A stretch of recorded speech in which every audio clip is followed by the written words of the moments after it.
So my name is Chris Morris. I am Gaia's dad, and I am a PhD student in social psychology. Social psychology is different than traditional psychology that most people think of. This is not lying on a couch to talk about your childhood trauma. This is a broad umbrella term of the study of human behavior, interaction, and emotion. And I was really excited to come in here and talk today. When we get excited about things, that's an emotion, right? That's the logical term our brain puts to what's going on inside of our bodies. Our biochemistry changes, our physical nature changes. Have you guys all heard of fight or flight? Okay. Does anybody know what the third one is? Okay, what is it? Freeze. Freeze. Fight, flight, or freeze. This is survival instincts. You're going to fight your way out, you're going to run, or you're going to be the deer in the headlight and get eaten by the Bengal tiger. I mean, Yeah, that works. yeah, that works. Sure. Bengal tigers eat people. It happens. The magician out in Las Vegas. It Okay. happens. Okay. From a scientific standpoint or a neurological standpoint, this is called sympathetic nerve state. Our default is parasympathetic nerve state. This is when the forefront of our brain, the logical thinking, we're still feeling the emotions, but we can think around it. We're not knee-jerk reaction to what goes on. In parenting, there is a lot of sympathetic nerve state. There is moments when our heart rate increases, our breathing shallows, and we're starting to panic because our child has crawled out of the window on the second story, and I have neighbors beeping at me telling me my daughter's on the roof. That was a moment of panic. Well, I never. Yeah. And she was 2, 3 years old. I was outside. I thought she was inside with her mom, but that was a moment of panic. That was when my fight or flight kicked in. I didn't freeze. I sure didn't freeze. I was ready to climb up on that roof. But I took a moment. I took a breath. I told her to sit down. I started playing a game with her so she would sit down. And meanwhile, I'm hollering at her mom to run upstairs and go out the window that she had somehow popped the screen. It's a moment of panic that happened when I was a very new parent. Becoming a parent will change your life, hopefully for the better. The most pivotal moment of my life was the day she was born. I don't know if you know this, and please stop me if I'm telling a story you don't want me to. Okay. Gaia was miracle baby, rainbow baby. Total freak accident. Well, yes, that too. But it's a miracle that Gaia's here. She was not supposed to be here. Her mother was never supposed to get pregnant again, and if she did, she was never supposed to be able to carry the child. So it was a very, very scary 8.5 months because she wasn't. Because it was a high-risk pregnancy, we spent a lot of time going to the hospitals. I was working on my first degree, my associate's degree in information technology at the time. I was working at Johnny's Italian Steakhouse out in West Omaha. So they would get used to a call from a family member saying that Teresa was at the hospital. So I, as quickly as I could, get out of the restaurant and run to the hospital. So they were kind of used to it at that point. And honestly, kind of became one of those like, oh, okay, I'll get there. You know, I got there. This was 9:30 at night. So I get there, and I'm just thinking that this is going to be one of those moments of, okay, you know, Braxton and Hicks, we're going to give this medicine, we're going to, you know, spend the night, we're going to, you know, get everything calm because we're having a cesarean in 2 weeks anyway. So at this point, the danger is minimal, but it's still there. So I'm not rushing as much as I was a month before. And I walk in, and Teresa's lying on the bed, and just, hey, what's going on? Like, what are you feeling? How long have you been here? Asking basic questions.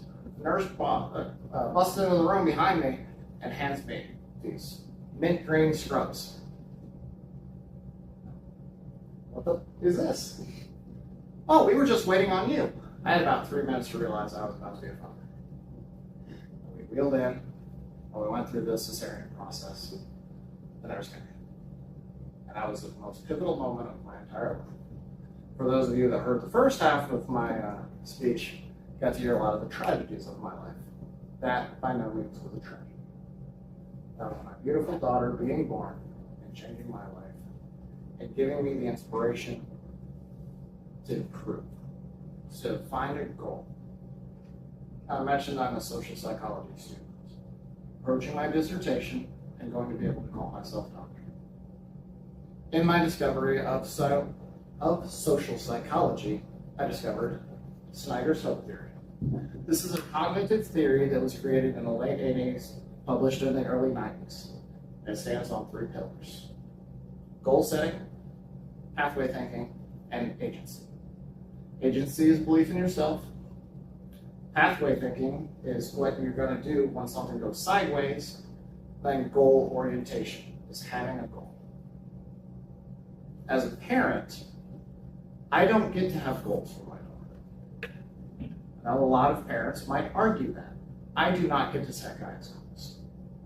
I don't know what I'm doing. I've never had a nearly 18-year-old kid before. I'm making this up as I go. But what I can do is give her the tools and the opportunities to do whatever she wants. My goal as a parent does not involve her. Doesn't involve her end game. My goal as a parent is to raise her to be a better person than I am, to be more giving of herself to the community, to the world, to make it a more beautiful and peaceful place.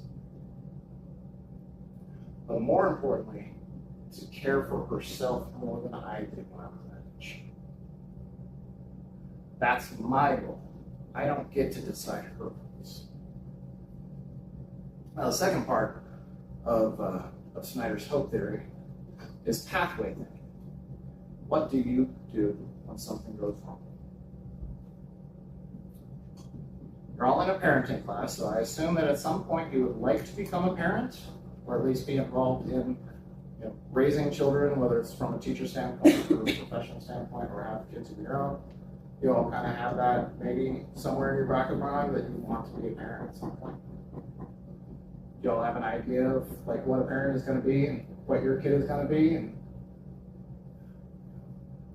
my brother had this, that my oldest niece was going to be a track star or a soccer star. He pushed sports onto her, and she ended up hating it. She was very, very good, but then she hated it. And she doesn't do sports anymore because he pushed that so hard. And that caused a lot of rift between them. So do you have an idea of what you're going to do when your child doesn't turn out the way you thought they would? When your plan to be a parent goes sideways because your kid comes out neurodivergent? Are you going to be able to set aside your idea of having a football star son and raise a nonverbal autistic child with the same level of dedication? These things are not bad, but they're different than the goal, than the plan that we had. So pathway thinking allows you to think around a situation that you were not expecting.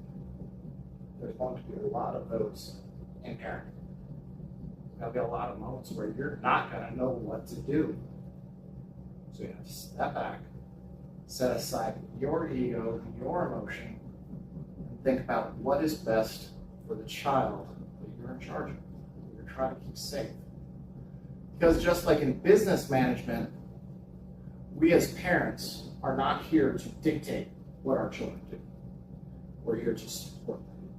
Just like a boss at work should not be worried about the customer. That's the sales department's job.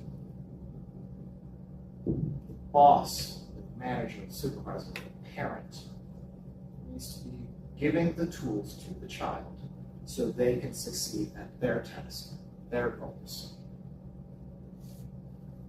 So when things go sideways, are you going to be mentally and emotionally prepared to change gears and give your child what they need, regardless of what that is? Whether it's my niece who's at the doctor every week, a lot of people will not be able to do it. That's why we have absentee parents, why we have mothers that disappear, fathers that never come back. So when you take the responsibility of a child into your arms, you need to be dedicated with that. That's really where the third pillar comes in, is agency thinking. It's belief in yourself. Belief that you know that even when things go sideways, when your child is having the emotional tantrum of a 2-year-old or a 12-year-old or an 18-year-old, Shut up. that you still have that love and dedication to them. That you can set aside your ideas of what you thought parenting would be and give your child what they need in that moment. Not necessarily what they want, but what they need. What they need to feel loved and supported and heard. And that's a huge problem with our generational gaps. One generation does not know how to listen to the next generation. My parents didn't know how to listen to me, and I've done what I can to listen to my daughter. I don't always do well. I know I mess up. But then we both take a breath and we talk. So when you have a child that's 2 years, 10 years, 5 years, whatever down the road, understand that the social interactions that they have at school, the social influences are going to be different than what you're experiencing right now. Me at 18 was very different than you at 18. We have different social influences. AOL Instant Messenger was barely a thing when I graduated high school, let alone having smartphones in your pocket that are, video recording and streaming everything you do. You guys don't have the benefit of anonymity that I had. Your children are going to be even more like under the technology thumb. So you need to be able to set aside your own ideas to give that child what they need to meet them on their grounds. So those are the 3 pillars of Snyder's Hope Theory and how they can relate to parenting. Because things will go sideways. Your child will get on your last nerve, but you will love them and believe in yourself as a parent. And those are the important steps to take when applying this theory to being a parent. In social psychology, we learn a lot about human interaction. That really is what social psychology is. It's families, friends, schools, coworkers, these social groups are what we study and how we interact and how we think and how we feel about those groups. So when it comes to psychology, our emotions drive how we interact with each other, how we logically perceive, just like we logically perceive nervousness as a term when our body is doing something. We have the same concept when it comes to interacting with family members. Like you're in the room. When Gaia does something and it just gets in my head, it's like, why would she do that? Like, why would she choose to do that? She knows that I'm here to listen. She knows I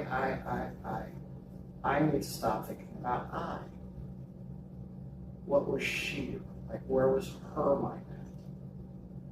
So we need to separate the emotion that we're feeling as parents and try to put ourselves in the shoes of our children and meet in a middle ground, because we do have the opposite swing happening right now. What's the term? Where parents are constantly trying to be your friends. Gentle parenting? Is that the? I think it's, what is it called? I've heard like helicopter parenting. No, that's when they're too stressful. It's when they stop trying to parent and just be your friend. Yeah. You know what I mean? Where they're not Yeah. being like the discipline. They just want What to was be the it? cool It mom. was one of the ones The like authoritative. I thought Oh, it was permissive? Permissive, yeah. Permissive parenting. Where I'm the cool mom, I'm the cool dad. You can be that, but you can still be a parent. When you guys grow up, Cool dad in my we can be school, friends. too. She looks at me. He's like, he is the cool dad. Aw, thank you. So, say you can be the cool parent and still be a parent, because we have to protect you from the world that Well, we do understand a little bit better. We do have a little more experience, but that doesn't mean we know everything. It sure does not mean we know everything. Like I said earlier, we make it up as we go. I've never had an 18-year-old before, and even if I had, even if I had an older sibling that I had been, part of their life that age, that child would not have been Gaia. If they have different stories. For those of you that heard my first half of this talk, I love stories. Each one of you has a different story. You all have different influences in life. You've all been through tragedies and joys and elations that I haven't. And my brother and I, we had very similar upbringings. We had very similar events in our past. We both dealt with our father's suicide in two very, very different ways. Same upbringing, same parents, same tragedy, two very different stories. It's important to keep that in mind, that even if you're a younger sibling or an older sibling, that your story is not their story. And when you become parents, do keep that in mind, that my older brother's story is not my story. So for my mom and stepdad and biological dad to compare, well, your brother did da da da da da. Okay, that's him. It's not me. There's a difference in our stories, and it's important to remember that for yourselves and for your children. So I appreciate you letting me take another chunk of your time today. For those of you that had to listen twice, and for those of you new, hope you got something out of it. If you do have any questions, please feel free to let me know. Otherwise, I appreciate the opportunity to talk to you a little bit more. Thank you.